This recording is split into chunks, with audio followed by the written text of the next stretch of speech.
শহীদ মিনারে আমরা আবু সাইদ এবং বিপ্লবী ওয়ার্কার্স পার্টি দুই শহীদ বদিউজ্জামান এবং আব্দুল লতিফ সহ অভ্যুত্থানের সকল শহীদদের প্রতি কালকে আমরা শ্রদ্ধা জানিয়েছি, স্মরণ সভা করেছি, স্মরণ শোভাযাত্রা করেছি। পরপরই গোপালগঞ্জের ঘটনা, যখনই আমি শহীদ মিনার থেকে বেরোনোর পরেই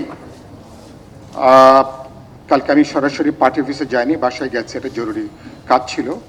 বাসায় এসে খবরটা পেলাম গোপালগঞ্জের ঘটনায়। মনটা আমার খুবই বিষাদে আক্রান্ত হয়েছে।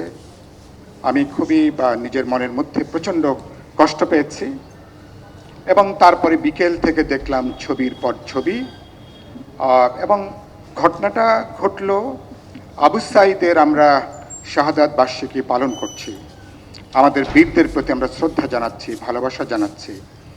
তাদের উত্তরাধিকার কিভাবে বহন করব আমরা চিন্তা করছি, কথা বলছি, অঙ্গীকার ব্যক্ত করছি। বান্ডেল থাকলে প্রতি সেনমানিতে টাকা বাঁচবে। বিকাশ সেনমানি বান্ডেল কিনে জিতুন প্রতি লেনদেনে।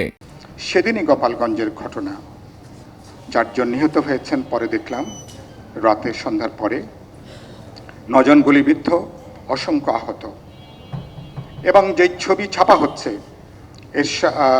হাসিনার স্বৈরতন্ত্রের আমলে আইন শৃঙ্খলা রক্ষাকারী বাহিনী অথবা আওয়ামী লীগের, ছাত্রলীগের সশস্ত্র ক্যাডাররা যেভাবে নির্যাতন করেছে, বুটের তলায় যে পিষ্ট হয়েছে। কালকে যে ছবি আমার একজন সামরিক বাহিনীর সদস্যের এবং তাদের বুটের নিচে দীপ্ত, যার দীপ্ত সাহা সম্ভবত, তার ছবি যেটা হয়েছে, তাৎক্ষণিকভাবে দেশে এবং সারা দুনিয়াতে ছবিটা এটা খুব ভাইরাল হয়েছে, আপনারা সবাই জানেন।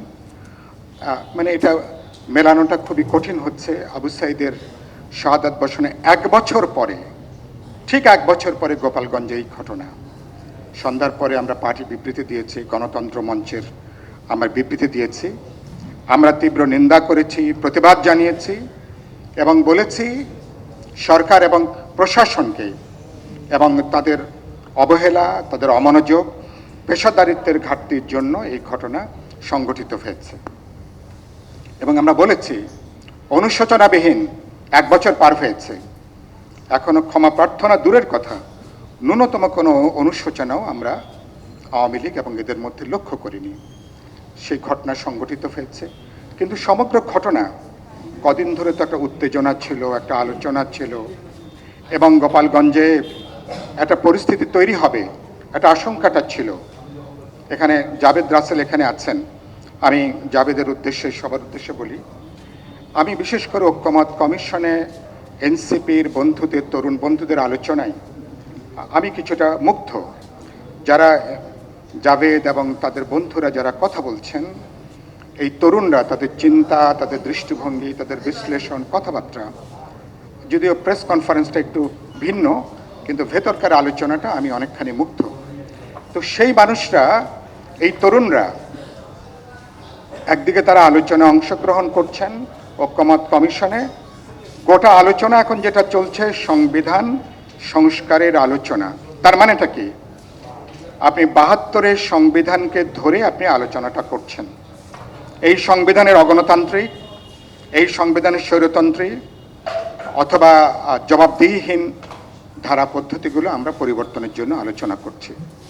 আবার আমার বন্ধুরা যখন কথা বলেন যে 72-এর সংবিধানে কবর দিতে হবে, এ কথা যখন আপনি বাইরে বলেন, ভেতরে কিন্তু আপনি আলোচনাটা করছেন 72-এর এই সংবিধানের ভিত্তিতে তাকে কিভাবে গণতান্ত্রিক করা যাবে, অসাম্প্রদায়িক করা যাবে, তাকে জবাবদিহিমূলক করা যাবে, দায়বদ্ধ করা যাবে, এটা নিয়ে এই জাভেদ রাসেল নিশ্চয়ই এটা দলের মধ্যে আলোচনা করবেন, কথা বলবেন।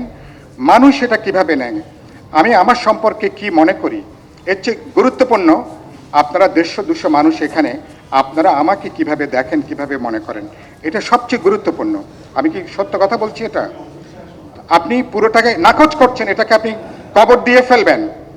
আবার আপনি ঐক্যমত কমিশনের আলোচনা, সেটাকে ধরে আলোচনা করছেন। কোনটা সত্য?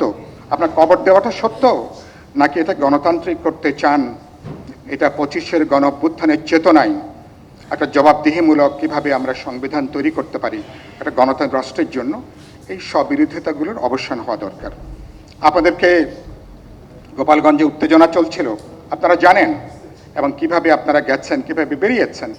কেন গোপালগঞ্জে যে আপনারা কি মুজিববাদকে কবর দিতে হবে, সেই কথাটা কি গোপালগঞ্জে যেই বলতে হবে? সেই কথাটা কি গোপালগঞ্জে যেই কি কথাটা বলতে হবে এটা? এবং এবং আমি সাক্ষ্য দিচ্ছি, এখানে যারা বসে আছেন এই সারিতে, আমি গত ৭৫-এর পরে আওয়ামী লীগ নিজেই তো যদি মুজিববাদ বলে কিছু থাকে, আওয়ামী লীগ নিজেই এটাকে তারা একভাবে তারাই কবর দিয়েছে, তারা এটাকে পেছনে নিয়ে গেছে, তারা এটাকে মুছে ফেলেছে। বিশেষ করে গত ১৫ বছরে হাসিনার ফ্যাসিবাদী স্বৈরতন্ত্র চালাতে যেয়ে এর যা কিছু অবশিষ্ট ছিল, দলটা কিভাবে একটা রাজনৈতিক দল থেকে একটা ঠ্যাঙ্গাড়ে দলে পরিণত হয়েছে, কিভাবে এটা পুরোপুরি একটা দুর্বৃত্ত মাফিয়াদের একটা সংগঠনে পর্যবসিত হয়েছিল।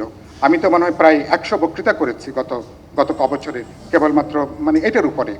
তো সেখানে এই বিষয়গুলো একটু বিবেচনার মধ্যে নেওয়া দরকার, যে আপনি যেখানে আমরা যাচ্ছি সেই মাটি, মানুষ, তার সংবেদনশীলতা, তার মনস্তত্ত্ব, তার জায়গাটা। গোপালগঞ্জে তো গেছি, কেন গেছেন আমার বন্ধুরা? গোপালগঞ্জের মানুষের মন তারা জয় করবেন। কোথায় তার সঙ্গে ফাইট, সে কথাটা তারা বলবেন, তাহলে যুক্তি দিয়ে, তথ্য দিয়ে কথাটা বলবেন, এবং মানুষের সাথে আবার একই সাথে মানুষের সংবেদনশীলতাকে বিবেচনার মধ্যে কথাকে নেওয়া দরকার।